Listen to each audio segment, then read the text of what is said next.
तर तिकडे कोल्हापूरमध्ये सुद्धा गेल्या 6 दिवसांपासून मुसळधार पाऊस सुरू आहे। पंचगंगा नदीच्या पाणी पातळी त्यामुळे मोठी वाढ झाली आहे। पंचगंगा नदीची पाणी पातळी 34 फुटांपर्यंत पोहोचली आहे। आता ही नदी इशारा पातळीकडे वाटचाल करते।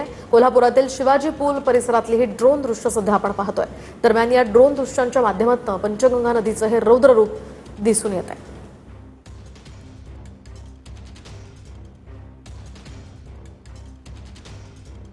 आपण पाहतोय कोल्हापूरमध्ये सध्या पंचगंगा नदीची पाणी पातळी 34 फुटांपर्यंत पोहोचली आहे। त्यामुळे आता सतर्कतेचा इशारा प्रशासनाने दिलेला आहे। शहराजवळ राजाराम बंधारा पाण्याखाली आहे। त्यामुळे संपूर्ण हे शहर आपण पाहतोय पाण्याने वेढलेलं दिसतंय।